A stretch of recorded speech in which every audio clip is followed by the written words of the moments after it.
Shalom to everybody.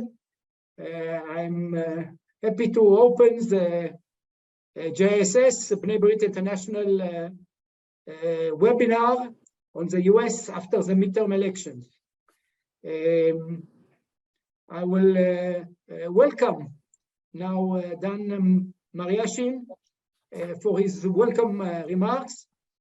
Daniel Mariaschin is CEO of Bnei Brit International, directing Bnei Brit programs, activities, and staff around the world, and they are very active all over. Mr. Mariaschin spent nearly all his professional life working on behalf of Jewish organizations, beginning in 1973 as Community Relations Associate with the Jewish Community Council of Boston.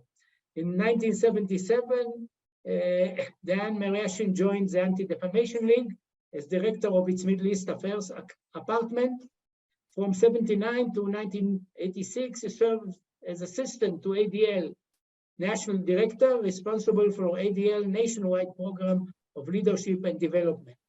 He then became director of the famous Political Affairs Department at the American Israel Public Affairs Committee, IPAC, where he supervised political action activities and grassroots organization programs.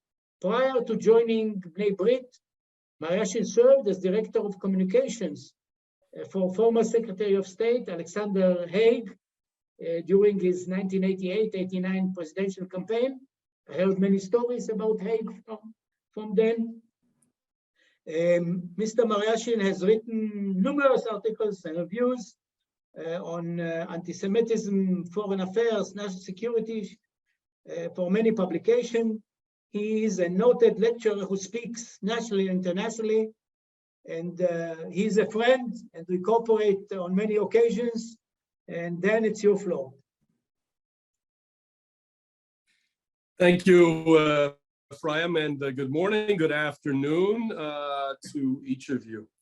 Bnei Brit is pleased to join JISS as a co-sponsor of today's seminar on the US after the midterm elections. We appreciate especially our long-term partnership with JISS, and particularly with Professor Efraim Inbar and Eran Lerman, who have created a vitally important space for the discussion of issues that affect each of us, Israelis, Americans, and so many others on a global basis. The conventional wisdom is that foreign policy usually takes a back seat during American elections, and the recent midterms had no shortage of domestic issues facing the candidates and the voters: economic issues driven by growing inflation, energy issues, including the debate over the exploration and exploitation of energy resources right here at home, border security, immigration reform, rising crime in American cities, and all of the issues growing out of the pandemic, including its effect on public education and the workplace. Still, during the congressional campaigns of the past couple of years, it was hard to escape the challenges posed by Russia's invasion of Ukraine and the 11 months of fighting since, or Volodymyr Zelensky's singular leadership in Ukraine's response to it.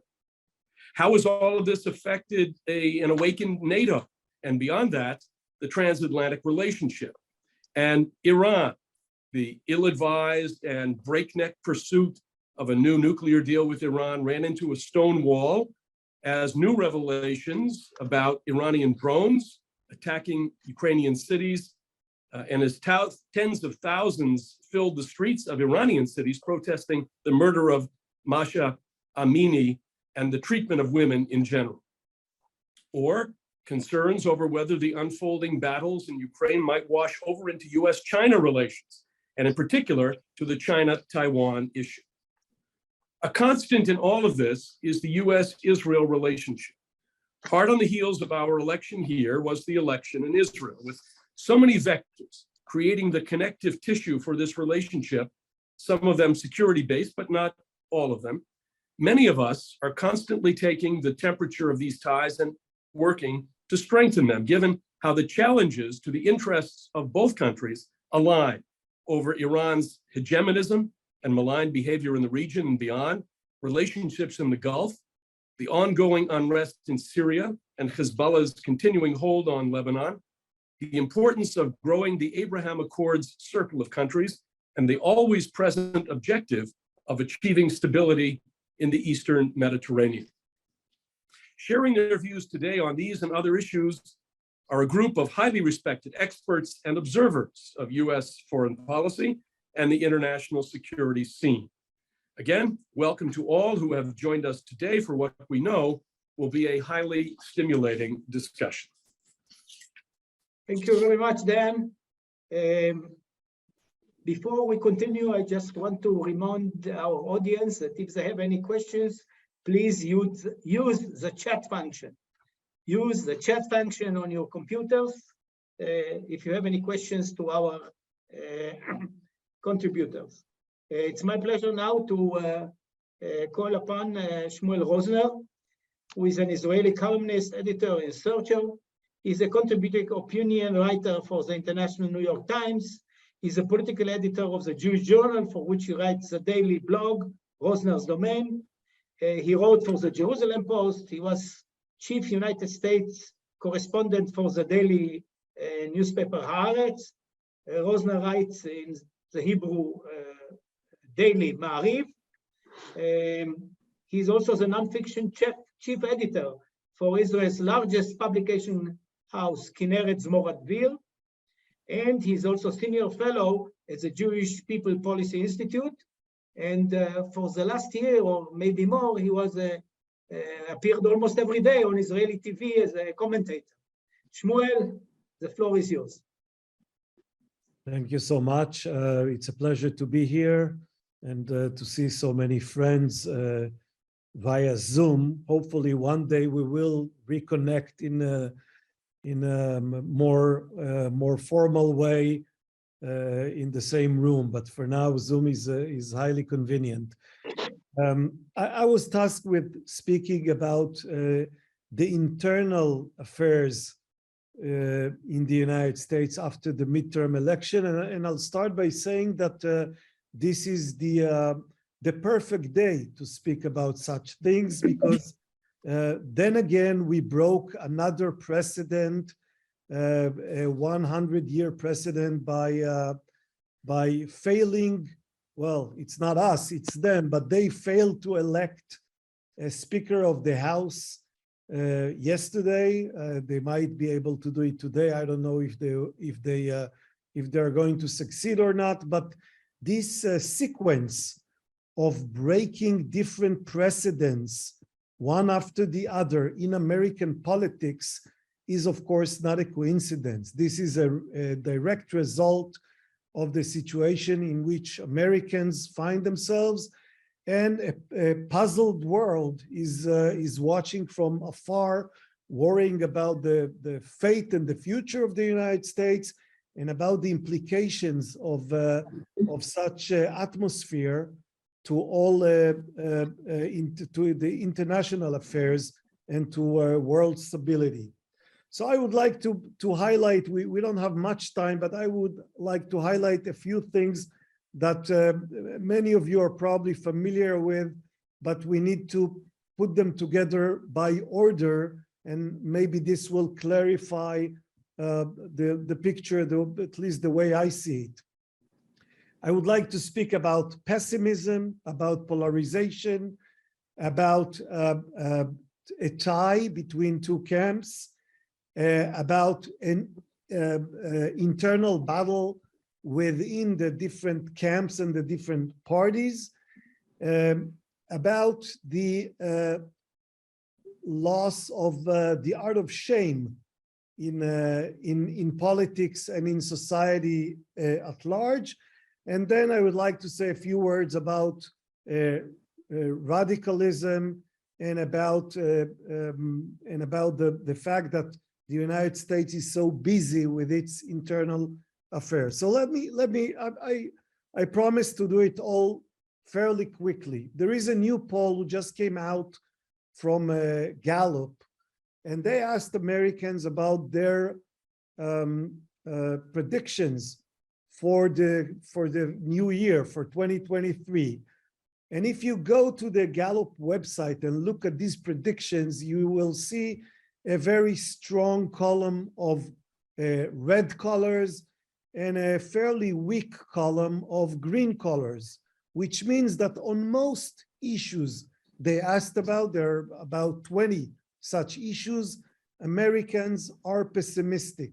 They're pessimistic about taxes, about the economy in general, about prices, about the market, about political cooperation, about crime rates, about labor union strikes, about international affairs, all these things. If you again, I won't read you the numbers, but on all of these things, Americans today are pessimistic. In the only thing on which they responded in the positive is on the question, will this be a year when Russia will increase its power in the world? So this is the only thing they responded positively on. And of course, this is not a positive outcome. This is a negative outcome as well. So all responses are negative, and Americans find themselves after the midterm elections quite pessimistic. They are pessimistic because of many things, one of which is polarization. A lot of ink was spilled in recent years on this issue of polarization, its causes, its consequences. What we can say for now is that we do not see this situation ease in any type of way. If people were hopeful, and some were hopeful, that after the presidential election of 2020 and the rise of the elder statesman Joe Biden to the throne, things will ease in the United States and people will become more relaxed and less hostile towards the other camp. We do not see any such trend in the United States. For now, polarization is, well, it's no longer increasing because there's no way, there's nowhere for it to increase. It's so high that it can no longer increase. The level of polarization in the United States is quite frightening, to be blunt. The only reason for which I'm hopeful is that I do not see two camps who have enough weaponry with which to begin a civil war with one another. Only one of the two camps is well armed. So hopefully this will prevent the negative prospect of an actual civil war. But when it comes to the views of people, and this is not just about differences regarding policies, this is personal animosity towards the other political camp. Things today are quite dangerous. People on the left do not see people on the right as people with which they disagree. These are people who they think are immoral or stupid or all kinds of other things that they say about them. And the same is true for, it's true for the left on the right and for the right on the left. Third point, a tie. If we had polarization between a group of 70% and a group of 30%, this would have been bad, but it would have been at least beneficial when it comes to enacting policies. Some people in Israel would tell you that this is the situation we face now with a government who doesn't have the well wishes and the goodwill of many Israelis, but has a stable enough and clear enough majority with which to enact at least some of its policies. What we see in the United States, and this was clear during the midterms, we see two camps that can barely get the advantage necessary to implement policies. So the differences between the parties, both in the Senate and in the House, are very slim. It's difficult for any party to enact policy, to appoint people to different positions, get over obstacles and other things that the other party is going to put on their way. The fact that there is such polarization and also a tie is one layer upon the other that we need to consider as two different obstacles and not just one. Next point is the battle between the parties. Clearly, there is a fight for the soul of the two main camps. It is more visible today on the right than it is on the left. But I think that's because of mostly circumstantial situation. I think that tomorrow or the day after tomorrow, we can see the same situation on the left side. The fight within the right is the fight on the question of whether the right-wing camp is going to continue on the same path that was paved by former President Donald Trump, or whether the Republican Party is somewhat going to pivot towards the center. What we see in the House yesterday and possibly again today is proof that this fight is far from over, and that there are many elements within the right-wing camp, within the Republican Party, who are going to continue to play this card of polarization and are going to interfere with any attempt within the party to, again, to pivot towards the center or to try and find common ground for the party and for the camp with which to try and be more appealing to the voters in the next election in 2024. Another point which I already mentioned, and again, this is something that we unfortunately see in Israel as well, is the, I called it the loss of shame. Once upon a time, there were things in politics, American politics and the politics of other countries, that were not done. I think this sense of things that people can no longer do without being thrown out of a political life altogether, these things are over, almost over in American politics. We see politicians that do outrageous things, that say outrageous things, that behave in outrageous ways, and still don't pay the heavy price of having to retire. If we go back 20 or 30 years, some of the things that we see today would seem as things that would make anyone unfit for office. We don't see such sense today among Americans, and this only becomes a feature, a constant feature of American political life that, of course, contributes to all the other things that I already mentioned, to the pessimism and polarization and the tie and all the other things. Last 2 points I would like to make based on what I just said. First of all, what we see in American society is a radicalization, not of all people, but of certain camps within the camps. And radicalization leads to hate, and hate leads to certain consequences that could be bad for everybody. And for us gathering here to speak in a certain context, this should raise an alarm when it comes to the issue of anti-Semitism.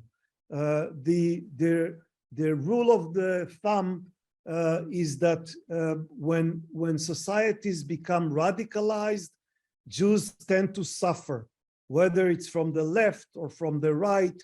We can have this debate for the next 2 hours, whether the right is the one to blame or the left is the one to blame. But the rule, as the general rule, is that when societies are polarized and become hateful, Jews tend to suffer. And I think this is something that the American Jewish community is is quite aware of, and we in Israel should also pay attention to this trend and look for ways to assist. I'm not sure there is a dramatic way in which Israel can assist in such atmosphere. I think this atmosphere is much larger than something that depends on the actions or behavior of the American Jewish community or Israel, but this is something that is clearly going to be on our minds in the coming years. Last point, when Americans are busy with their internal fights, their ability to pay attention to foreign affairs, to think about these issues not in a politicized way, in a clear, concise, rational, calm way, all these things disappear when America is busy fighting the internal fight. Foreign policy suffers, and at least for us in Israel, this is also something that should raise an alarm. I will stop here. Thank you so much for your patience. Thank you, Shmuel, for your rather pessimistic view of where America is going in the near future. But we are committed to the truth, all of us, and we thank you for that. We move now on to Professor Eytan Gilboa, who will speak about American foreign policy. Professor Gilboa is an expert on US-Israel relations, international communication, public diplomacy. He was a founding head of both the School of Communication and the Center for International Communication at Bar-Ilan University. He has been a senior fellow at the University of Southern California Center on Public Diplomacy, where he teaches, still teaches. He was also a senior research associate at the Bessa Center for Strategic Studies. He received his higher education, his second, third degree from Harvard University, has been a visiting professor at several top American and European universities. He published many books and numerous articles and book chapters and won several international awards. He served as a chair of the Israel Communication Association and frequently contributes op-ed articles to newspapers and news websites, and serves as a popular commentator for television and radio networks. I can continue more, but we'll stop here. Eytan, please make your address. Hey, we don't hear you. Do you hear me now? Yeah. Okay, thanks Efraim and Danny for your introduction. American-Israeli relations have been affected by both domestic politics in the United States and foreign policy priorities. So there are linkages between domestic politics and foreign policy in the United States. In the last 4 years or so, maybe even more, the main linkage is problematic because when the United States is so highly politically polarized, it weakens the United States. And this is not good for Israel because when the United States is weak or is perceived to be weak, Israel also becomes weak. American-Israeli relations have been affected by global events and trends, perhaps more than other countries and other allies of the United States. We are talking about the midterm elections to the Congress, but in the United States, the president enjoys a prerogative in foreign policy, national security. The public gives the president all the authority and power to conduct American foreign relations.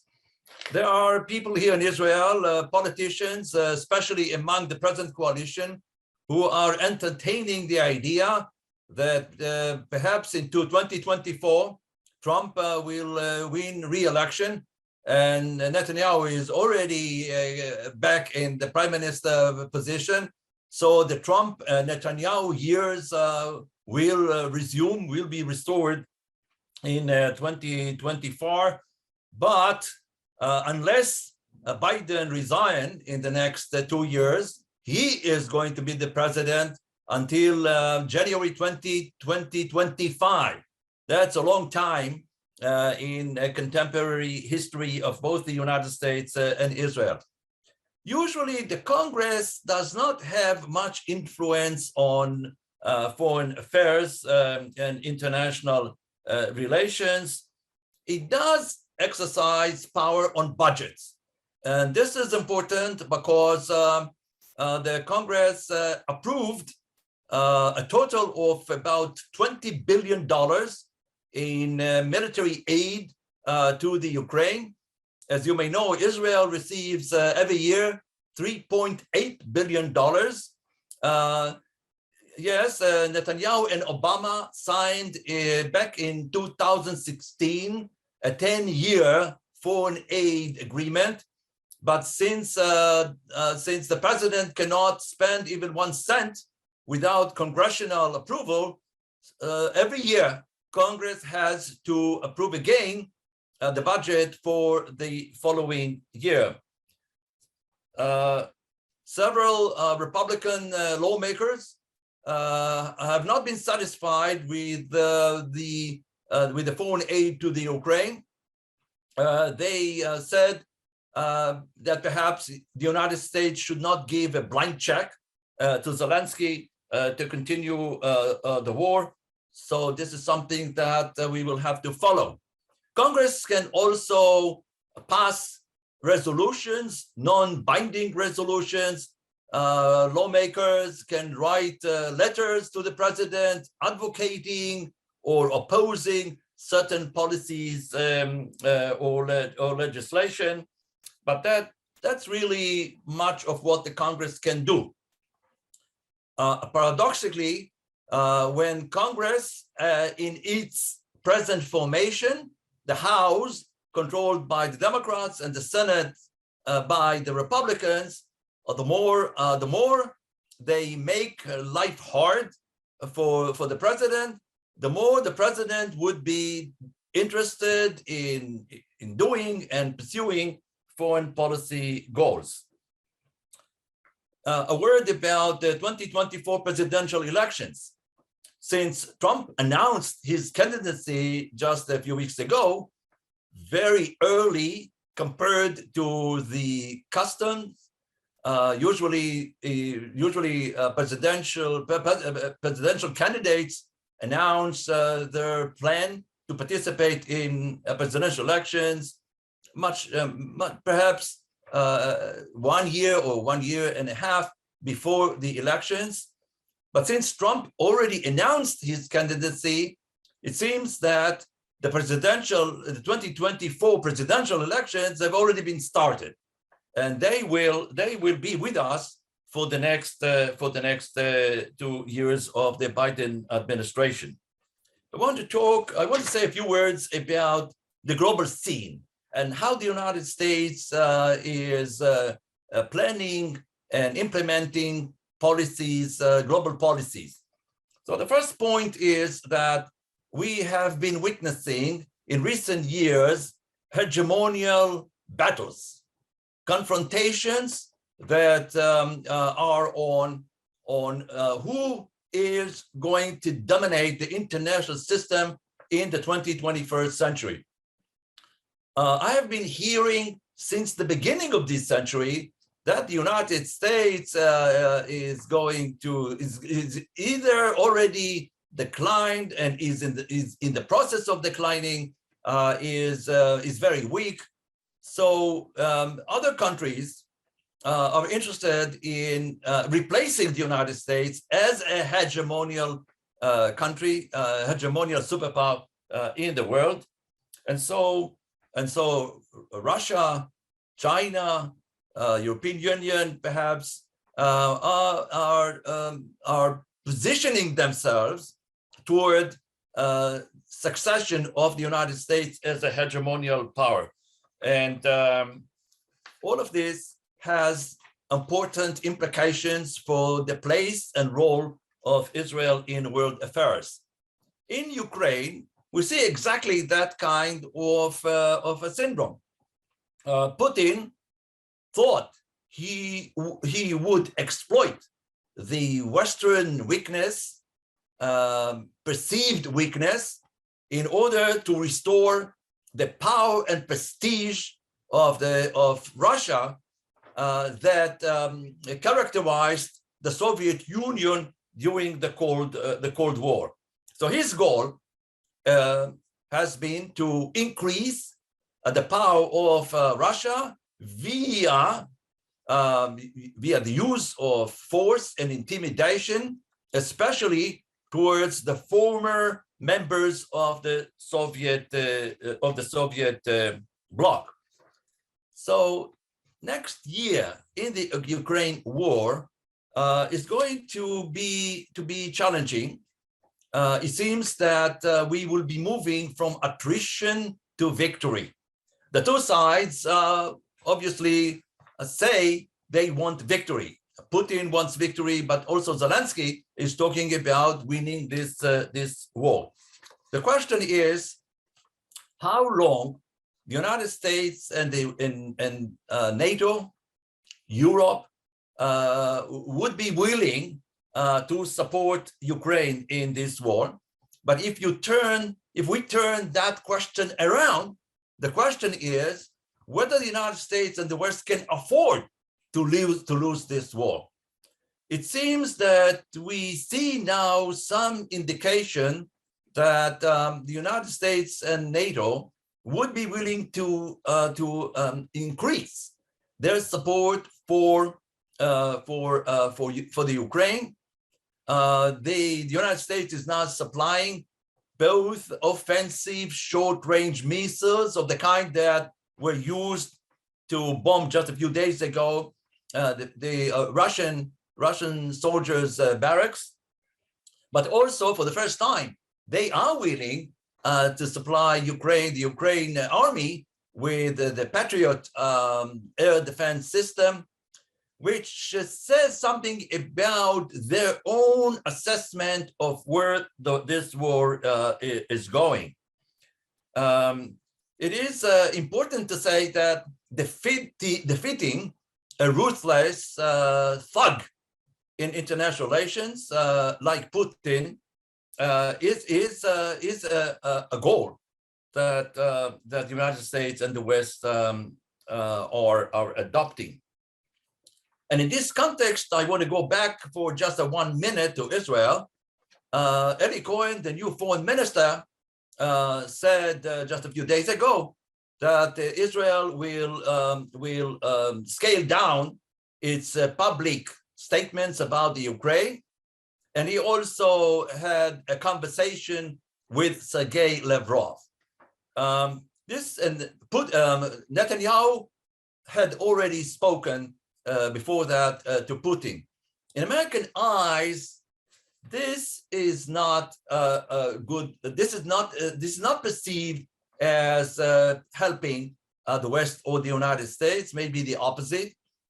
And I think just look at what Lindsey Graham, staunch supporter of Israel in the American Congress, who criticized Eli Cohen and said, "Are you aware that you are talking to war criminals?" So this is something that Israel has to be aware of. Israel has to be more sensitive to this kind of perceptions in America. Everybody knows that Israel has legitimate security interests in Syria, that it maintains a mechanism of cooperation with Russia on that matter. But from the United States perspective, talking to Lavrov and refusing to talk about the Ukraine goes a step further from just from the need to cooperate with Russia. I'd like to speak for a few minutes about the second major foreign policy issue that the United States is busy dealing with and will be in the next year. This is China. 3 successive American presidents, Obama, Trump, and Biden, all of them, Republicans and Democrats, have defined China as the main rival of the United States for hegemony, for a dominant position in the international system in the 21st century. And had it not been for the Daesh attacks on Syria and Iraq and occupation of territories from these 2 countries, perhaps Obama would have been able to implement his pivot Asia strategy. Xi Jinping, the president of China, was just elected for a 3rd unprecedented term, and he said that Taiwan will be back into it will be returned to the mainland by diplomacy or force during his presidency. And he also told the Chinese army, prepare for a potential war against China. And there was a fear in the world that China will emulate Russia and will be tempted to use force against Taiwan and reintegrate Taiwan into the mainland. But there are some problems with this proposition. The first one is that unlike American relations with Ukraine, the United States has a defense agreement with Taiwan, which means that if China attempts to use force against Taiwan, the United States will have to respond by force. And there are many scholars and commentators who are saying that a war between China and the United States perhaps are unavoidable. They invoke the Thucydides trap, like Graham Allison. There's a big debate about it. From an Israeli perspective, we have to be also sensitive to relations with China. Even President Trump, the biggest friend of Israel in the White House, was complaining about Chinese economic presence and work in Israel, building the Haifa port, the Tel Aviv underground, and this created tension between the 2 countries. Israel also has to worry about the China-Iran agreement, which has some military components in it, and even the more recent China renewed interest in Saudi Arabia. There is here a global triangular where China, United States, and the Middle East are linked and connected. This is a little bit, this is challenging to Israel at the global level. The third area I want to talk about later on, I'm sure we will talk more about that, is Iran. I'm not going to talk about the Iran threat to Israel. I want to talk about Iran in the global context. And there is a global dimension for Iran, for Iran's global aspirations, where the nuclear weapons are placed in. Iran wants first to dominate the Middle East, but they also want to battle the West. The West is considered to be, the United States is considered to be the great Satan. And the strategic goal, the long-term strategic goal is to confront the West as well. Biden wanted the nuclear deal for 2 main reasons. One, he believes that this is the only way to prevent Iran from acquiring nuclear weapons. But second, and this is even more important, seems that it's very difficult for the United States to handle, to manage more than one conflict at a time. And if you have the Ukraine and if you have China, then Iran perhaps is too much.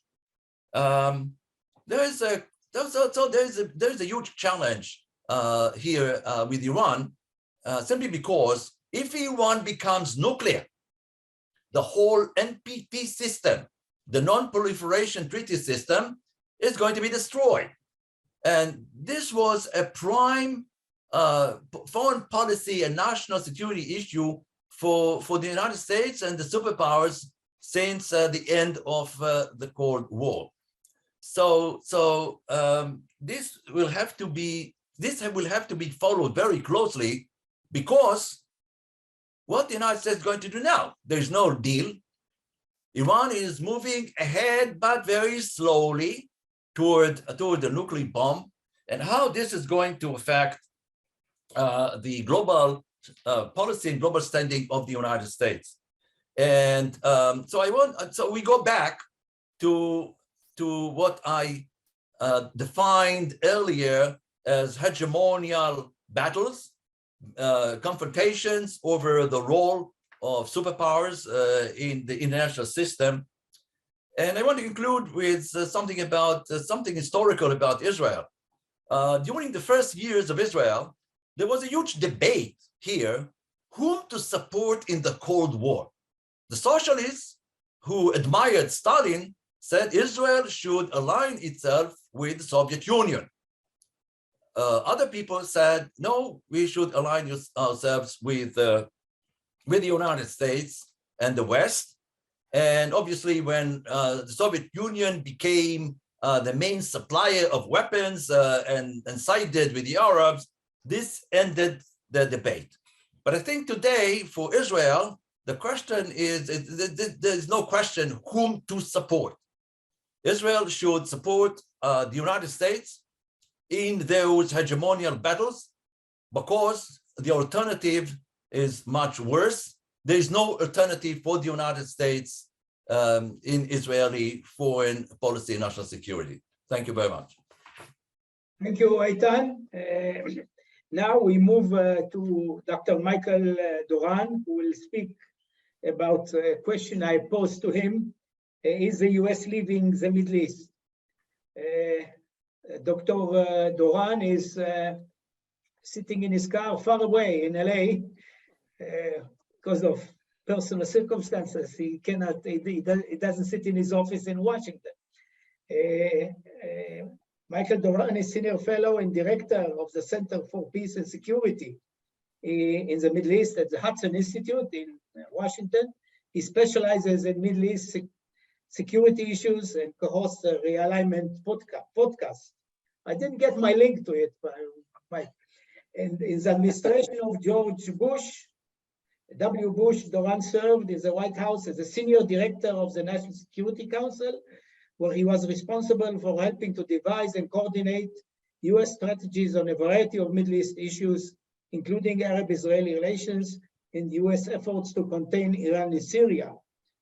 Not much changed since, I believe. He also served the Bush administration as a senior advisor in the State Department and Deputy Assistant Secretary of Defense in the Pentagon. He was educated at Stanford University and Princeton University. He wrote a lot. His latest book, Eytan Gamble, was translated into Hebrew, and he received good reviews. And Mike, it's your floor now. Well, thank you very much, and I'm sorry to come to you from my car, but I'm stuck in the middle of nowhere. I have agreed with everything that everyone has said so far, but I am surprised that one figure has not received any mention at all, and that is, of course, Galileo. I think the key to understanding American foreign policy today is the debate over whether the Earth revolved around the sun, or whether all of the planets revolved around the Earth. Bear with me for a moment. I've thought this through, right? You remember that Copernicus came up with a theory, which was actually reality, which said that the planets revolved around the sun. He came up with that understanding of reality 100 years before Galileo convinced everybody else that that's in fact the case. Well, how did Galileo do that? Well, they had advances in lenses of telescopes, and they could start to plot the courses of all of the planets, and they couldn't make sense of the data with the notion that they were revolving around the Earth.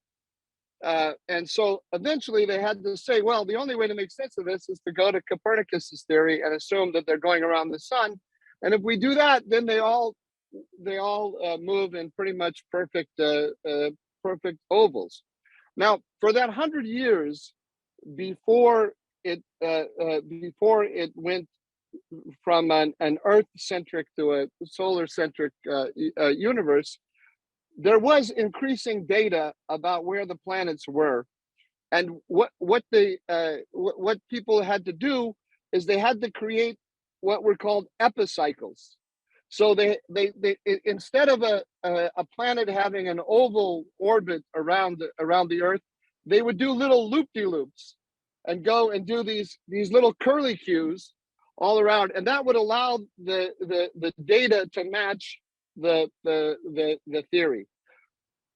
That's what's going on right now with the Biden administration and its foreign policy toward the Middle East. It's a creation of epicycles, because they came in to office, the Biden team, with a very clear conception of the universe.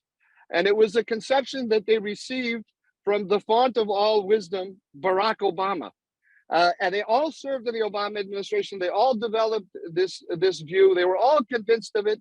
They were absolutely convinced that Donald Trump, the orange demon, understood nothing and ruined everything.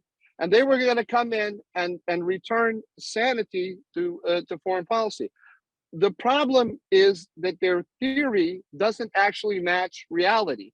But they're not completely disconnected from reality. They're occasionally forced to deal with it as it actually is, for example, in Ukraine. And so then they create epicycles, right? And that's where Israel finds itself in having to deal with America when it's absolutely convinced of an epicycle. Back under Obama believed we can create a Middle East where Russia, China, the United States, Iran, the EU, we all work together to stabilize the Middle East. How do we do that? With the JCPOA. We give Iran a chunk of the security system in the Middle East, and we work together with the Russians, and then we can stabilize Syria. We can stabilize the Middle East, and the Americans actually facilitated. Trust me on this. I don't know if we want to debate it, but you probably agree. Well, let me make it easy. The Americans turned a blind eye. I do think it was actually much greater than turning a blind eye. I think they facilitated, but let me not be controversial. They turned a blind eye when Russia established a new, a revitalized military position in Syria, forcing America's allies, that's both Turkey and Israel, to work with Russia, not with the United States, in order to secure their interests in Syria. The United States was fine with that. It was more than fine with that. It created that reality. Then along comes Ukraine, and the Israelis go to the Americans and they say, we have to actually talk to this guy Putin because you put him on our northern border. And then they go crazy and they say, Ukraine is our enemy. Ukraine is Putin is a warmonger. He's killing civilians, and they didn't seem to notice all the cities that he obliterated in Syria. So look, my heart goes out to you. I feel sorry for you, you Israelis, that you have to contend with Americans when they're feeling very self-righteous about the epicycle that they're on this week, right? So now, let me take a step back and explain the view of the world as the Obama administration developed it, and the Biden administration still has it, the view of the world that is crumbling. And what is reality? Let me start with reality. Reality is China, Russia, and Iran are in an alignment to undermine the American order globally. China is in a campaign to destroy the American-dominated world system and to establish itself as the dominant power, and it is pursuing that effort globally. That's not just in Taiwan, it's not just in the South China Sea, it's not just in Eurasia, it's in the Middle East too. And you can see it every day. China becomes more and more involved in the Middle East. A few years ago, the experts were telling us all they want to do is extract resources. They have no other interests whatsoever. Well, now they're selling missiles and drones to the Gulf. They're taking positions. They've just taken a position now in the Security Council on Israel and the Temple Mount. They're starting to take positions on political issues that they used to never touch. They used to always hide behind the Russians before. That's all changing. The administration still refuses to see that. The administration had this idea that China, Russia, and Iran are actually operating in separate spheres of interest: Middle East, Europe, and the Far East, and that we can deal with each one of these spheres, Europe, Middle East, Far East, separately without much concern about what's going on in the other one. So they believe, they were extremely proud. This is the word that they used in the White House. They were extremely proud at the beginning of the administration that they had parked Putin. They believed that by returning to the Nord Stream 2 agreement, they improved their, that's the gas agreement between Germany and the gas pipeline between Germany and Russia. They believed that they had restored relations with our ally Germany, and they had appeased Putin at the same time. And he was going to become a partner with Europe and with the European powers and with the United States in stabilizing Europe. Meanwhile, the United States could go focus on what really mattered. That's the military competition with China in Taiwan. They had exactly the same idea about the JCPOA. They were going to return to the JCPOA. The Iranians were going to rush into their open arms. They were going to hug, kiss each other on the cheek, talk together about how horrible Donald Trump was, and stabilize the Middle East. It didn't work in Europe. It didn't work in Europe, and they now realize they realized that they got Putin wrong. The Americans almost realized that they got this transition to wind and solar energy wrong, and that actually we're going to have fossil fuels in our life until everyone on this Zoom call dies. Some Americans understand that in the leadership, and they're starting to try to find alternatives for Europe other than Russia for the fossil fuels.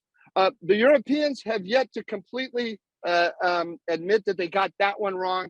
They're just thinking they've moved. If you follow the debates, they have redefined gas as a transition fuel, and they have pushed the deadline for the complete transition to wind and solar, 8 or 10 years later. That's an epicycle. Sooner or later, reality will hit them again, and they'll have to come up with a new epicycle and so on. But what didn't happen with the Americans or the Europeans is that the recognition that they got Putin wrong didn't change their view of either Iran or China. So it doesn't matter what the Iranians do. They're supplying drones to Putin now.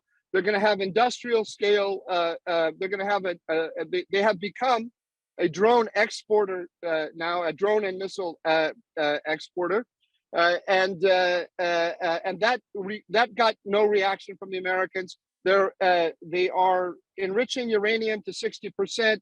They have enough now for 4. They can create within a matter of weeks 4 nuclear devices. That got no reaction from the Americans. They're still mouthing the statements about we believe that diplomacy is the best way to solve this problem. They're murdering their own citizens in the streets. Well, that got a reaction.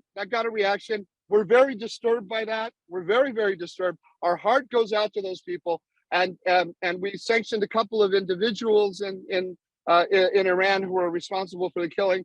But and we've said, well, because of the killing on the streets of Iran, we're not focused on the JCPOA anymore. That's their word. We are not focused on the JCPOA. That's fine. You cannot be focused on the JCPOA, but the Iranians are focused on their nuclear program, and the Americans have no answer to it. No sign whatsoever that there's a plan B, talk of snapback, or whatever. That's the bad news. Now it gets a little bit worse in that the Iranians have developed with their missiles and drones the capacity to overwhelm every missile defense system in the world, top of the line American defense systems. They can overwhelm them. This is because they combine the missiles. They have many different kinds of missiles, they have different kinds of ballistic missiles, different kinds of cruise missiles, different kinds of attack drones, and they combine them together in the same strike package. This is untenable for any defensive system. It's untenable from an economic point of view because the missiles, the drones of the Ukraine are of the Iranians are relatively cheap, $25,000 for an attack drone. The Americans are saying, well, look, the Ukrainians have downed 80% of the drones that of the Iranian drones thrown at them. Well, that the 20% that got through have shut down much of the energy infrastructure of the Ukrainians. So if you're a Middle Eastern country, Saudi Arabia, the UAE, and you're watching this movie, and you've watched it closely because the Iranians have hit you with those missiles and drones, and they have overwhelmed your defensive systems time and time again, and the Americans have not agreed to carry out any offensive countermeasures. As a result, what do? You hedge. You hedge toward Iran itself, and you hedge toward China. So the question, Efraim, that you put to me is the United States leaving the Middle East? And the answer to that is yes, but it's leaving very slowly, and it's not aware of the fact that it's leaving. Now, if it becomes aware of the fact that it's leaving, it will have to do something other than these epicycles that it has. It will have to come up with a correct view of the world, which is that Russia, Iran, and China are in an alignment to undermine it. Colin Kahl, who is the Undersecretary of Defense for Policy, this is the most influential position in American foreign policy that you've never heard of. And it's the most influential because he's the guy who decides ultimately, or has the biggest say in what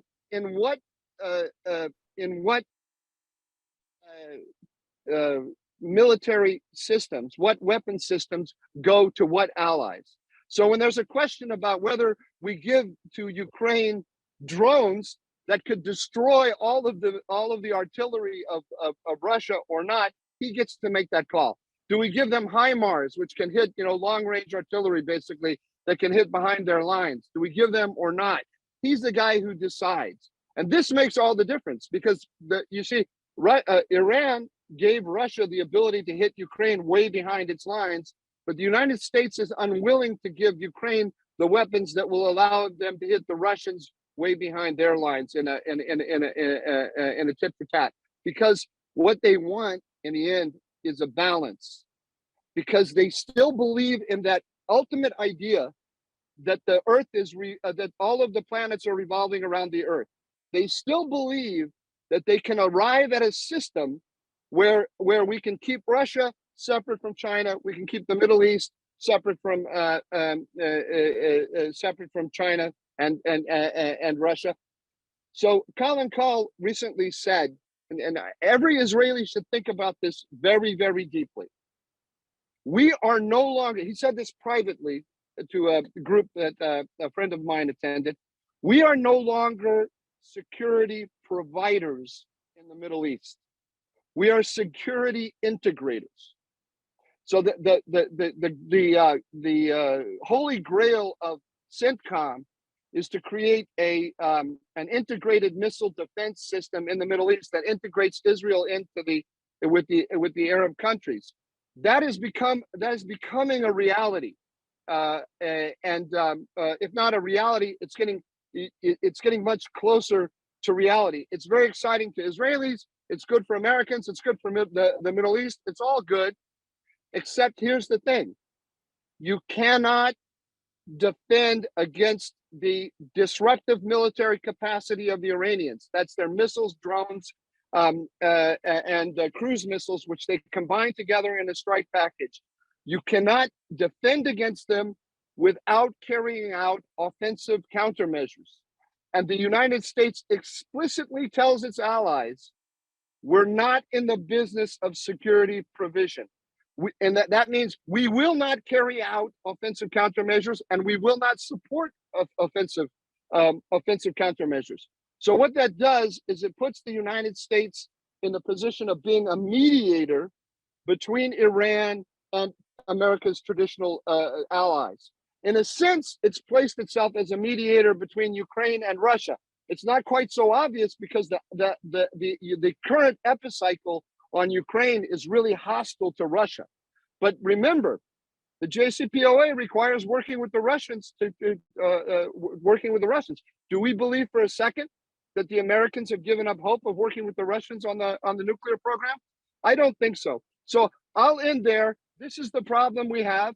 It's really bad news, but the good news is there's reality out there, and reality is beating on the door of the Biden administration, and it's going to have to deal with it.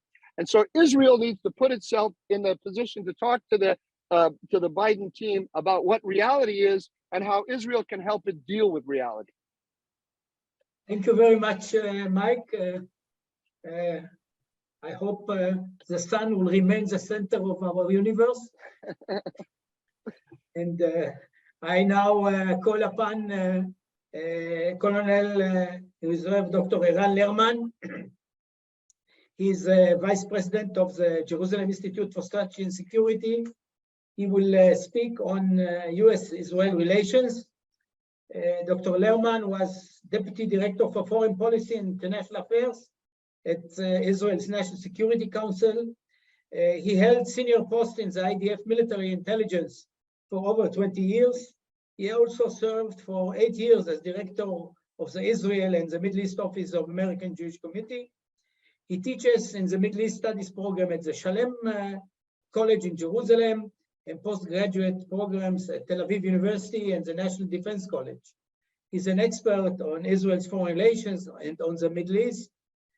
He's proud to be a third-generation Sabra, and he holds a PhD from the London School of Economics and a mid-career degree from Harvard University. Eran, please. We don't hear you. If there are any questions, please use the chat. Okay. After two relatively, having listened to very pessimistic views of what's happening in America and what the orientation of the Biden administration may be in the deepest sense, let me start at least with a slightly more robust or optimistic perspective on where we are now, only to raise some question marks as to what may expect us down the road. First of all, we have to remind ourselves, Israeli in practical terms, not in terms of ideas and sentiments, but in terms of practical modes of support and cooperation, Israeli-American relations are now at the highest point ever. The level of the foreign military sales or foreign military financing to Israel at $3.8 billion average a year is the highest ever. There was a supplemental last year, which I will come back to on Iron Dome. There is closer military cooperation than ever, by far. I mean, what happened since Israel became part of the CENTCOM AOR, Area of Responsibility, has been fairly dramatic. And both the departing leaders of Israel, the day before they left office, spoke at the wing awarding ceremony at the Air Force base, training base of the recent joint exercise. That's perhaps a minor corrective, perhaps, to Michael's view, simulating CENTCOM and Israel together, simulating an offensive operation in Iran for the Iranians to sit up and notice. And they do sit up and notice and utter all kinds of growling voices as to what they would do in retaliation. In many other respects, since the SPA, the so-called SPA legislation 10 years ago, on cooperation in a broad range of fields, from cyber to climate to biotechnology, etc. Also in the economic field and in the field of research and development, links are closer than ever.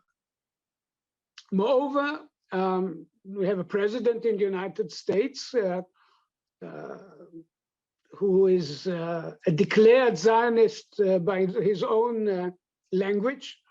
The Jewish political presence in American life is as robust as it has ever been. 33 members of the incoming House, etc.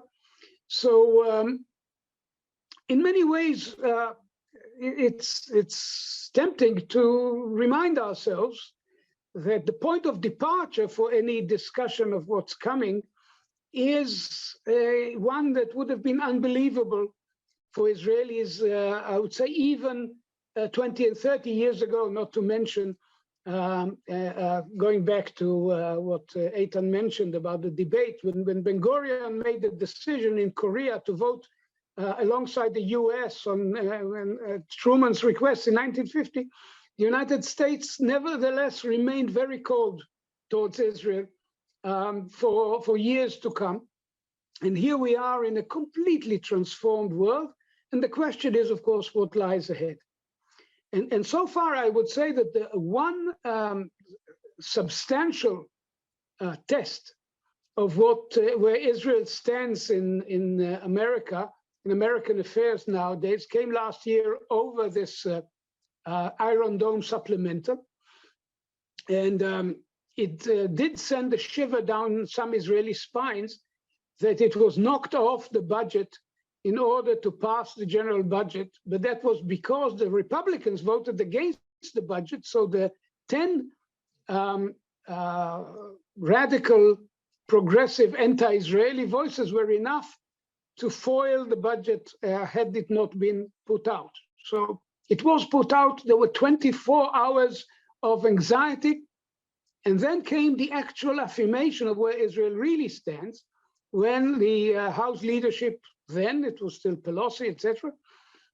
And I understand that the incoming leadership is fairly equally pro-Israeli. Put this to the vote as a freestanding item, and that ended up with a 420-10 vote in favor of this package, which I think was a fairly resounding message as to where Israel's detractors and outright enemies like Rashid Tlaib or Ilhan Omar stand in terms of their political clout when it comes to key issues of Israeli defense. But that was a year, nearly 2 years. We are now in 2023. Actually, it wasn't last year, it was the year before. And we are now facing some very dramatic issues, some of them already outlined. First and foremost, of course, and I would agree with Michael Doran, is the Iranian question.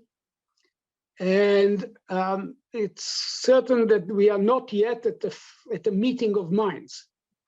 However, I would also say that the gaps have narrowed dramatically because the Iranians have blotted their own copybook quite thoroughly in three respects. First of all, when the renewed JCPOA was on the verge of being signed, the Iranians piled on demands that the US could not deliver on, and Israel's position made it even more difficult for the Americans to deliver on. Specifically, I'm talking about the possible military dimension, so-called the PMD, the need to inquire into past Iranian activities, which the IAEA and Israel insist on, and the Iranians demand that it should be terminated, and that actually led to the failure of the crucial round of negotiations.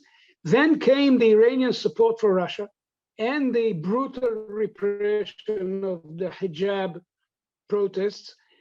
And so Iran is viewed in the US and among the European allies, for whom, it was very encouraging to see Biden overturn and overthrow the Trump policies. Now it is the Europeans who are even more, let's say, inclined to criticize current Iranian policies, and they are certainly not a voice push actively, except maybe Borrell because of his institutional role, but not the Germans, not the French, and not the British in the position to push the US back to the table. So, and moreover, the language that we from the administration does indicate that perhaps they don't see Iran, China, and Russia in the same light, but they do see Iran, Russia, and China as adversaries. They do look upon Iran as an adversarial player. And that's a point of departure for a very tough discussion that lies just ahead, because as Michael rightly pointed out, the Iranians are rushing ahead with enrichment to what will soon probably be military grade. That doesn't put them within weeks of a device, of a nuclear bomb, but it could put them within a short leap to a device that could, testing device, a la Magordo style. So basically, the crisis is upon us, and it could mature in the very near future.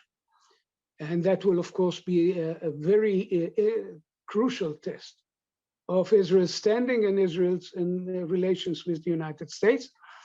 I have to say that my impression is that within the defense establishment, which may not count for that much in the political cycles in Washington, I'm not sure the Pentagon is and Secretary Austin are key players with Biden, as have been some secretaries of defense in the past with their presidents.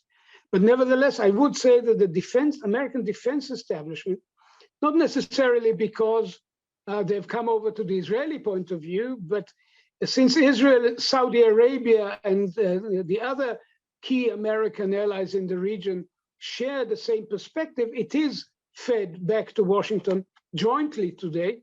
The Saudis were very clear recently as to what would happen if Iran crosses the threshold. And so on that question, we are at least we're not having our conversation with Washington alone.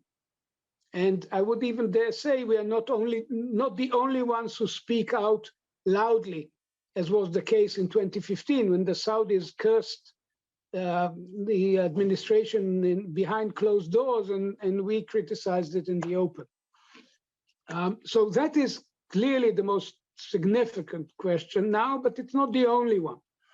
There are other elements that could help Israel make its case. The Eastern Mediterranean alignment of forces, which has political allies in Washington and in Congress. On these matters, by the way, life would be easier, of course, for Israel after the midterms, at least in the House. And in the Senate, there's still the bulk of the mainstream elements in both parties still remains supportive. On the goal that Israel has now, the Israeli leadership, actually both Lapid and Netanyahu in their speeches upon the exchange, the swearing in of the new government,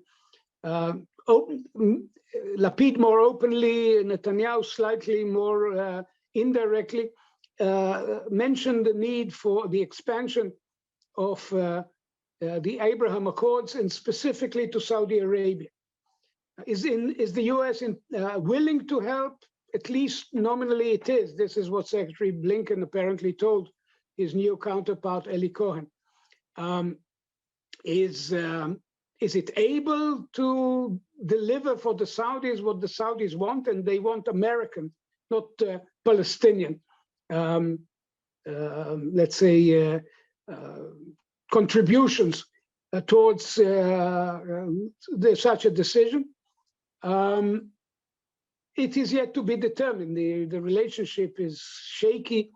The Saudi response to Biden's visit was, so to speak, disappointing. That's putting it mildly.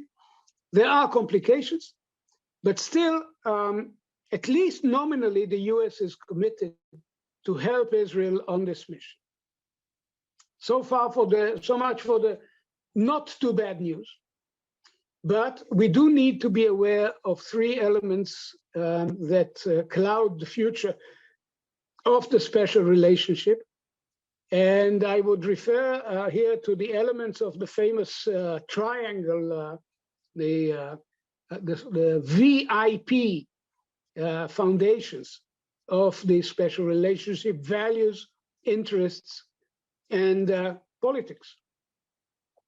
In terms of values, it is not difficult for some people in America who do not wish Israel well, or certainly do not wish the present government well, to portray the present Israeli government as not being in sync with American values and being less democratic and less tolerant and less liberal than previous Israeli governments. So, and it is easy to toss in comparisons with, say, Orban in Hungary or whatever. And there are things have been done and said by by people who are part of the present coalition, at least in the transition period. And if you add yesterday's morning event, even in power, there are things that have been said and done that can be utilized by unfriendly voices in America, and are troubling even for some of the most friendly voices in America. We know that, for example, Senator Menendez, who's been a staunch friend of Israel and a staunch defender of Israel's position on the Iranian question, raised some very serious question mark about elements which ultimately did enter the governing coalition in Israel. So in terms of this V element, the values element, there will be troubling aspects that would need to be handled very carefully in the coming 2 years. As Shmuel mentioned, people in Israel may latch on to all sorts of fantasies about 2024, maybe Trump, maybe another great friend of Israel coming to power, committed to a very different position on the Israeli-Palestinian situation. Let's leave names aside. But there are still 2 long years to go in which the discrepancy on the question of values could come up again and again, not only between the administration and Israel, but also in the halls of Congress. On interests, true enough, we may have more than a nuance between us on the question of Ukraine, although I would be careful not to prejudge where the Israeli government is going, and also to bear in mind that indeed the war may be coming to a fork in the road where it would be, or it would seem useful to actually look for ways to end it, and for Israel to position itself as a potential go-between. It's true that Eli Cohen had a conversation with Lavrov. The subtitle in the media was, and it was deliberately leaked, I think in that respect, was that he conveyed certain messages from Secretary Blinken. So it very much depends on how you frame and define these aspects of policy. But yes, Israel does have a problem actually with its friends. Its enemies in the far right and the far left, the anti-Semitic crazes in the Republican far right, and the anti-Semitic, anti-Israeli, anti-Zionist hard cases in the progressive hard left, are actually also opposed to the American support to Ukraine. It is the mainstream, which happens to be pro-Israeli for much the same reason, democracy and courage in the face of challenges. The sentiments are similar, these are Ukraine's friends in America trying to raise an eyebrow over Israel's attitude. So we need to think hard and carefully about the framing of our conduct. On China, I fully agree with what Eytan said. Ultimately, if there is a choice, there is no choice. Ben-Gurion didn't hesitate on June 30th, 1950, and came down on the side of Truman in the Korean War. And if, God forbid, the Chinese make the mistake, if he fails to learn the lesson of Putin's folly and goes for Taiwan, there's no question of where we are going to end up. It doesn't mean that Israel can completely sever its complex and profitable relationship with China. Neither does the United States do that. But we do need to be very careful, particularly on IP issues, on technology issues, on whatever makes for let's say elements which could assist the Chinese in gaining the upper hand in the technological race. And going back to the question of interest, will our interests converge if the JCPOA indeed, as Biden sort of said, is indeed dead and we need to put together a plan B or do it alone? I think that will come to the test quite soon, and that will be very much the ultimate test of Israeli ability to keep America with us. And Congress here is almost as important as the administration if we need to act alone and then face the possibility of a fallout from the administration. And with the help of Congress, that could be contained.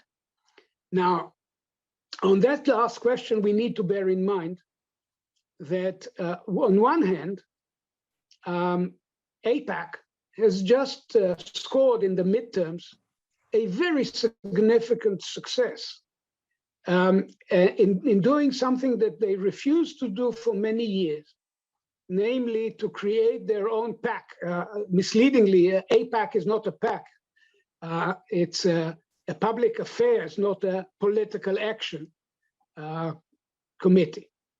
But they did create their own political action committee now and funneled significant amounts of money into campaigns of pro-Israeli candidates, or let's say campaigns against anti-Israeli candidates, or kind of false friends or lukewarm friends that could not be relied upon. And the results were fairly dramatic, including the defeat of a Jewish candidate from a well-established political family who nevertheless was considered to be insufficiently supportive.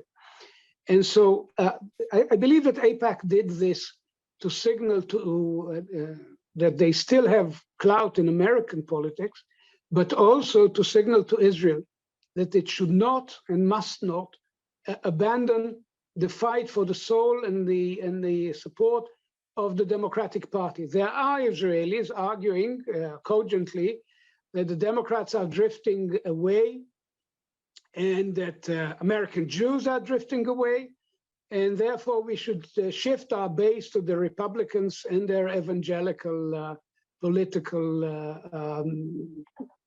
cornerstone or base. I think that would be, as for myself, I think that while we do need to do whatever we can to have the Republicans and the evangelicals, who number in the tens of millions, with us on the basis of commonality of history, religion, and values, we also must not abandon the historical bipartisan position of all Israeli governments in the past. And with some minor, I would say, minor transgressions here and there, but we do need to worry about what's happening in terms of the relationship between Israel and American Jewry. Danny Gordis wrote a scathing book about it. Others have also noted the growing rift in terms of the sense of mutual purpose and mutual and a joint future. And we have a problem in Israel in the sense that there are elements in the coalition, not the nationalist far right, but the ultra-Orthodox in particular, for whom the bulk of American Jewry are perhaps not even Jews at all. We've heard rabbinical statements that Reform Judaism is not Judaism. At the end of the day, I hope that responsible voices prevail within the government. There are at least a number of people in positions within the incoming government who understand how damaging this kind of attitude could be, and would put and under the guidance of the Prime Minister himself would work to, let's say, limit the damage. But that is certainly, we see question marks on the value front, question marks on the interest front, question marks on the political base of support for Israel. None of them are going to bring the whole edifice down anytime soon, but all of them require very, very careful management so that we don't find ourselves even within these 2 years. The question is how fast erosion could come with serious structural damage. Thank you. Thank you, Eran. Now we'll move to the Q&A session. First of all, on the domestic politics to you, Shmuel, is what's happening, the polarization, is it something similar to the Tea Party phenomenon that disappeared after a while? And there is a second question, which is interesting. Can we see some kind of coalition between the centrist Democrats and the centrist Republicans for some kind of power sharing?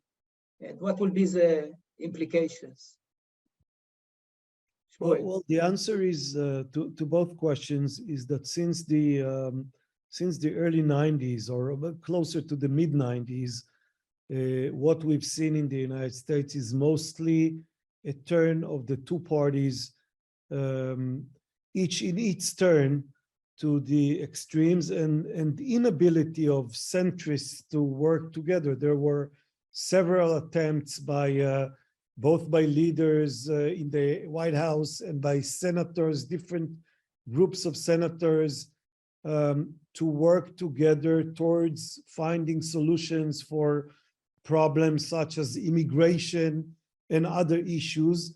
And each time this failed for the same reason. The extremists or the more ideological factions within the parties were large enough to prevent these compromisers from achieving their goals. The Tea Party, it appeared and then disappeared, but this was just one of the waves in a stormy ocean that is the American political landscape in the last 30 years. You can track it back to maybe the end of the first, the Bush the father administration was the last time in which you could see a more centrist administration working with a more centrist Congress. But with the rise of Bill Clinton in '92, then the Newt Gingrich coalition in '94, and everything that came afterwards worked against the ability of all compromisers to find common ground. It became worse during the second Bush administration, maybe because of 9/11 and the Iraq War and other issues. It became worse again during the 8 years of the Obama administration, just from the other side. Then came the highly stormy 4 years of the Trump administration. And as I said before, if anyone had hope that a Biden administration will be a prelude for a more calm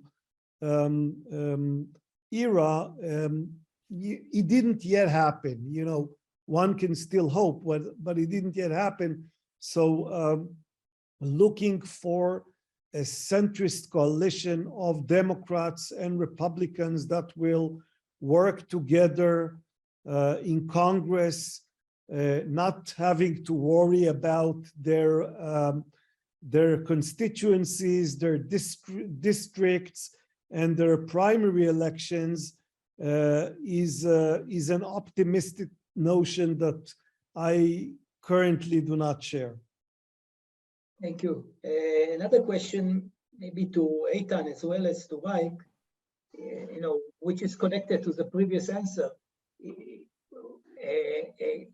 Is a polarized America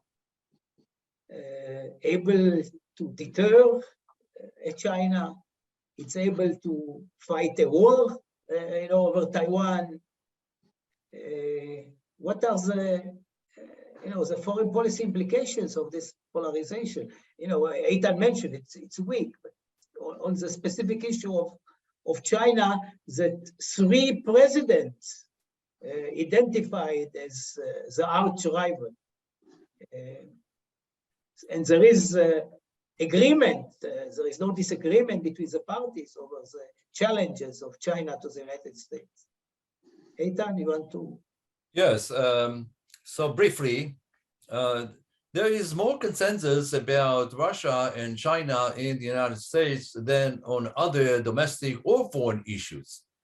So I think that the problem is with the perceptions of American enemies or rivalries. Putin miscalculated the American and the Western response. He thought that the West and the United States would only condemn and warn, but would not do anything to block his attempt to occupy and change the government in Kiev. Now the Chinese have been following that response, and they are much more connected to the economic globalization than Russia. Russia exports gas and oil. That's all. China is much more prone to sanctions than Russia. So, and I would like to remind you that when Putin invaded Ukraine, Trump really said, well, he's great. This is great because Trump admires the use of force. But then he found out that most Republicans were against Putin. And then he changed his mind. So social cohesion in America is important. But I think And I think there is no appetite for any military interventions because of other reasons. I think that the damage has been caused by the failed military interventions in Afghanistan and Iraq. I think that the withdrawal from Afghanistan, the Biden's withdrawal from Afghanistan, even reinforce that opposition to military interventions abroad. And public opinion in America has supported Biden's policy of non-intervention, no boots on the ground in Ukraine. Public opinion supports the foreign aid, sending military equipment, but not actual intervention. So I think the main challenge for American policymakers would be the fatal implications of the failed wars in Afghanistan and Iraq, more than social cohesion in the United States. I don't know. I think that if China were to invade Taiwan, there would be enough support for American military intervention. Mike? Thanks. I think that well, let me start with a simple fact, and then work back from it. A revolution took place in American foreign policy in the last 5-7 years that went unnoticed, and I think it's very, very important for, especially for Israelis, to understand when they're talking to Americans, and that is that the national security elite, and particular the military, realized that if a war broke out over Taiwan, the United States might lose, even if it decides that it doesn't want to lose. And this is a revolution, because since the end of the Cold War until this revolution, the American military had the assessment, and I think the correct assessment, that there was no war anywhere in the world that it could not win if it decided to win. Now, it doesn't mean that it wanted to have every war, and it doesn't mean that it might not have been very costly and costly politically. Afghanistan is a good example. They decided that they didn't want to win that war, and we lost that war. But there was no doubt in the military's mind that if it wanted to win the war, it could win the war. It was just a question of political will. That's different now. There is no clear understanding that war between China and the United States would result in an American victory. The Chinese have developed weapon systems that push the American forces far out into the Pacific, and Taiwan, unlike Israel, is not a porcupine. It cannot repel. China on its own. Now, there's no doubt that if that war were to break out, it would be extremely costly for China, extremely costly, and it's not clear that China wants to do that. But this shift in the military balance has had a huge impact on the American mind. Now, the Americans are developing new weapon systems that will allow them to counter the Chinese, and those are going to come online in about 7 years. So the next 5 to 7 years are going to be extremely dangerous times, because the Chinese can possibly conclude that they want to take the chance. I think it's very important to start with that question of military balance. I want to come back to the military balance question before I end with respect to the Middle East. I totally agree with everything that Eytan said, and I think it's a very important point that the American public, there is a broad consensus from center left to center right in favor of opposing Putin in Ukraine. Mm-hmm. Yes, there's a significant element of the, let's call it the Trump wing of the Republican Party, that is against the Ukraine war. The libertarians are against it, and you have the progressives on the left who are against it. But broadly speaking, in America, there is there's a consensus in favor of it. There's also going to be a consensus in favor of countering China. Whether the military decides it can do it or not is another question. There's also a consensus in favor of blocking Iran. The United States is number one, a pro-Israel country, and it is number two, an anti-Iran country, popularly. The problem we have, and when I say we, that's all of us Israelis, including myself, even though I'm not an Israeli. The problem we have is that the you are an honorary Israeli. Thank you. When I say my remarks about Turkey in a moment, I think you're going to revoke that citizenship, but that's okay. The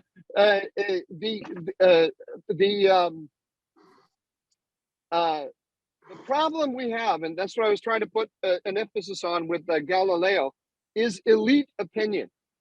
And this is where I think I do disagree with at least the framing of Shmuel and Eran, and to a certain extent Eytan as well, a framing that kind of makes it equal, where we have crazies on the left and crazies on the right, and we have the center. We don't have that.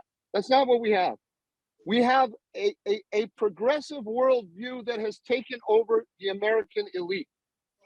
And we have a progressive understanding of the Middle East, which says we can work with Iran to achieve a balance. That is a domestic political position as much as it is a foreign policy position. And it is a domestic political position that is held by a big chunk of the national security elite. That's what we're fighting against. If an American president decided tomorrow, and we have seen this movie, that he wanted to put maximum economic pressure on Iran, and also wanted to carry out offensive countermeasures against Iran, like, for example, killing Qasem Soleimani, he will have the domestic support to do that.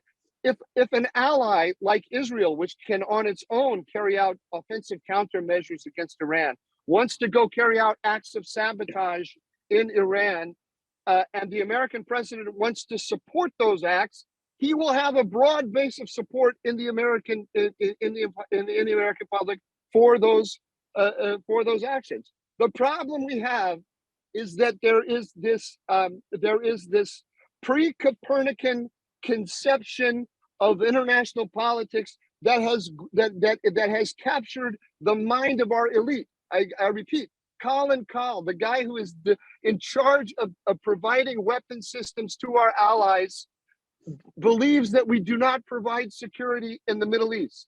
That is our problem. And so I'm going to, I don't want to go on and on. I did want to say a few words about Turkey, but I'll drop that, and I'll just say everything that Eran said is true.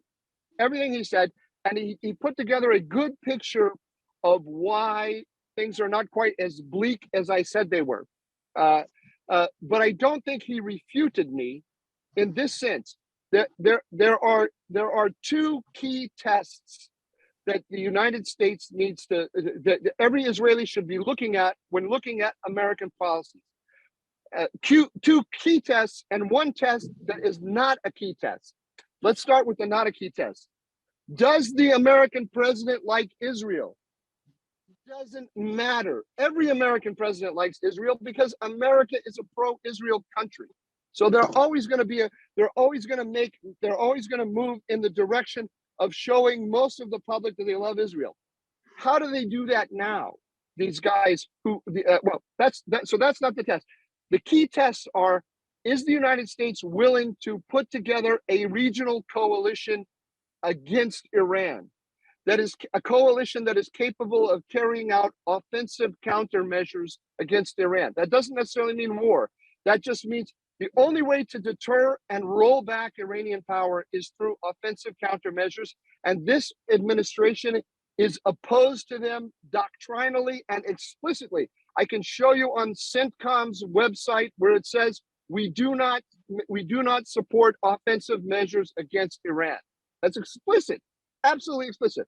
So you need offensive countermeasures against Iran, and you need, number two, this is the second test, a plan B on the nuclear program.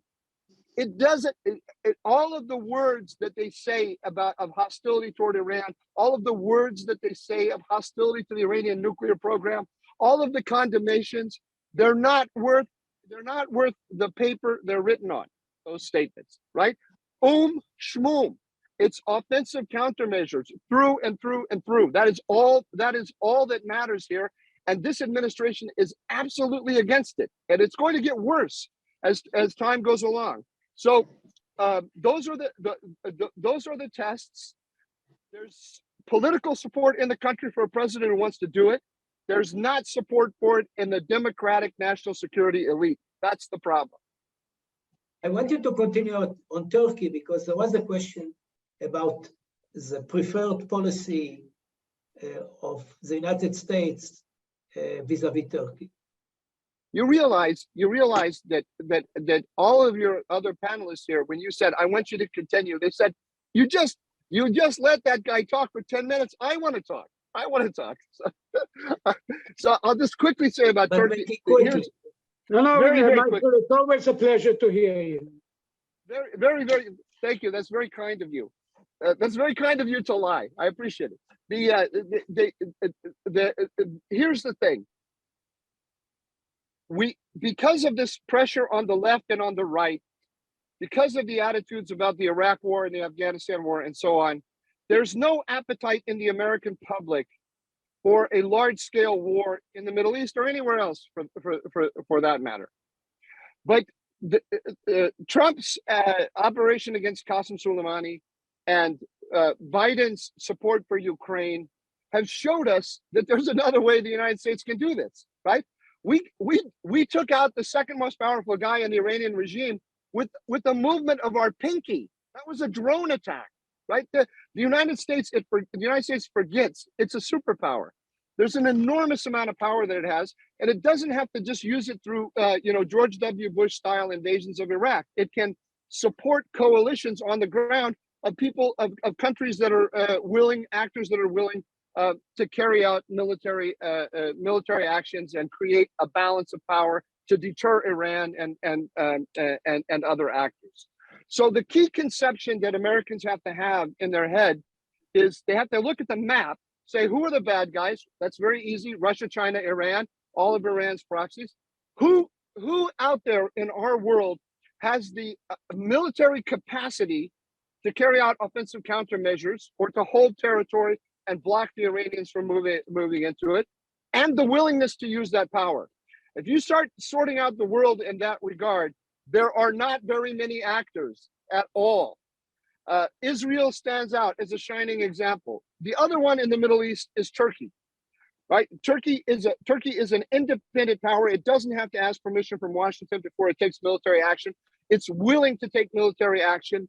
It is not as hostile to Iran as Saudi Arabia and Israel are, but there's a basic rule in the Middle East, and that's wherever the Turks are, the Iranians aren't. They are oil and water. And increasingly, there's more and more friction between Iran and Turkey. So a president who wants to put together a coalition in the region to block the Iranians, to weaken them, cut off their connections with their proxies, he's got a lot to work with in Turkey. But the biggest problem he has is that the United States allied with the number one enemy of Turkey, that is the PKK, an organization that the United States recognizes as a terrorist organization. It has covered up its alliance with the PKK in Syria by calling it by working with the YPG, which is the PKK in another name, and then covering up the YPG by calling it the SDF, the Syrian Democratic Forces. There's a deep love in Israel. When Israelis look at the PKK in Syria, they see secular women with Kalashnikovs, and it reminds them of their own Israeli female soldiers with the Uzis from an earlier time, and they get all misty-eyed. This is a terrorist organization. The United States has allied with it. This is the equivalent of the United States allying with Hamas on Israel's border. Nothing else matters. Nothing else matters to Turks. Well, there's a lot of things that matter to Turks. Nothing matters to Turks like this. It makes their heads explode. We cannot get to a productive relationship with the Turks in Syria, against Iran, anywhere else, until we get rid of this alliance with their number one enemy. This was the dumbest move the United States has made since I have been following foreign policy in the region. Now, you can now revoke my citizenship to Israel. Thank you. Well, Michael, you've been in Israel long enough to know that if you do not have three opinions between two people, you're not Israeli. So I beg to differ on the SDF, but that's a different story. I would agree, however, that Turkey is now positioned to resist Iran for strategic reasons of its own. And at least there's at least one front where Israel and Turkey are completely aligned, and that's on Azerbaijan. And quite significantly, this happens to be the time in which Azerbaijan finally made up its mind and opened an embassy in Israel. Given the level to which we can expect the unexpected, the spark for the next serious conflict in the region could actually come from the Iranian-Azeri border. And it was pretty close in recent months. So, and on that, Israel and Turkey are so closely aligned that people drove around in the streets of Baku after the war in Nagorno-Karabakh with Israeli and Turkish flags flying from their cars. So, yeah, there are aspects of the Middle East that are easily cast aside, but may turn out all of a sudden to be of great importance. I would agree, by the way, with Michael also on that the mainstream, there is a mainstream on foreign policy now. Strangely enough, we used to say that under the terms of polarization, as described by Shmuel earlier, Americans could no longer agree on the time of day. They could no longer agree with vaccination against COVID is an abomination or a salvation. They could not agree on the most elementary aspects of economic policy. And all of a sudden, on Ukraine at least, on China almost certainly, it's a bipartisan position. And hopefully, when we come to the moment of decision, we will find that Iran is also a largely bipartisan position. And you say, and I would agree, Congress is far more relevant at the moment of crisis as a reflection of American public opinion than the views of the American elite, particularly if Israel makes the decision to act alone.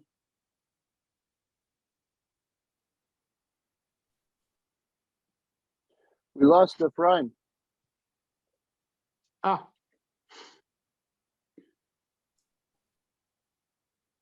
The CIA eliminated him. Eran, can you take over for a few minutes till Efraim's going to join? I don't have the chat room available to me. If you have it and you can read specific questions, I would field them or I can say a response to what you just said. I can agree with you about something here. I've been spending a lot of time in Azerbaijan lately, and I'm thrilled by the rise of the Israel-Turkey Azerbaijan triangle, and I think it is when you look at the ability of the Azerbaijanis to deter the Iranians, let's be clear, that is the Turks and the Azerbaijanis who are deterring the Iranians. I mean, the quietest border that Iran has is with Azerbaijan, and that's because 1/3 of all Iranians are Azerbaijani, ethnically Azerbaijani, and the rise of the Azerbaijani state and the rise of its military power and its alliance with Turkey and Israel is really disturbing to Iran, and it is fearful of carrying out the kinds of acts of aggression against the Azerbaijanis that it carries out in Iraq, Syria, Lebanon, and elsewhere. But I you think know that my involvement with the Azeri issue goes back to the early 90s. So that can tell you two things: that I'm not a young man anymore, and and that I was, when I was still back in my in uniform, I thought this was a very important relationship for Israel to build. it's incredibly important, and it's great to see the Israelis and the Azerbaijanis understanding that. The Americans haven't seen it that way yet, and that's because, in particular, the Biden administration. The Biden administration, by the way, has, as a result of the Ukraine war, has moved a little bit closer to Azerbaijan than previous administrations, which is very nice. But it is still not thinking in terms of offensive countermeasures, putting together a coalition against Iran. If it does, it moves to that point. If we ever get the Copernican revolution in their thinking, then that relationship that you point out, Turkey, Israel, Azerbaijan, should be a kind of model about how to move forward. Okay, that's a good point to agree on. I wonder if you can hear me now. Yes, we can hear you a bit unstable. Okay, Eran, I have a question for you. Okay. Maybe Eytan can answer. There were rumors that actually Blinken asked Eli Cohen to be a mediator between the U.S. I did mention it in my presentation. I said that there are two ways to frame the Eli Cohen-Lavrov conversation. One is Israel is tilting towards Russia, and the other is there's an opportunity now for Israel to position itself as a go-between, because the Biden administration will not comfortably talk directly with the Russians. And this is to carry on from what Prime Minister Bennett did in the early months of the war, rationalizing Israel's position by actually acting as a go-between and being welcomed as a go-between by both sides. It was I think this is an intelligent position for Israel to take for two reasons. One is that the war is probably at the point of inflection where further pursuit by both sides is making less and less sense. I don't believe that the Ukrainians can achieve full liberation to the 2014 borders. I don't think the Russians have any prospect of making any gains in the serious gains of any significance in the spring campaign. So this is a point in which at least both sides are beginning to float initiatives. The Ukrainians through a list of requirements, the Russians are indicate, and so Israel, having sustained its dialogue with both sides, could actually be a useful international player. That is, of course, an unprecedented position for Israel to be in. Almost unprecedented, actually. I've read a very fascinating report about Israel's attempts to mediate an end to the Korean War back in 1951. Gideon Raphael at the UN actually gallantly agreeing to take Israel's name off the initiative so that the Arabs would not oppose it. Didn't solve the war, but Israel tried. But that was not at the prime ministerial level. In the case of Bennett and maybe down the road Netanyahu, we could actually end up as a significant player. Okay, I think that I'm sorry I lost my internet connection, and so we are already 2 hours in the discussion. I want to thank all our panels. I want to thank Bnei Brit for joining us. Everybody have a good day, and shalom from Jerusalem.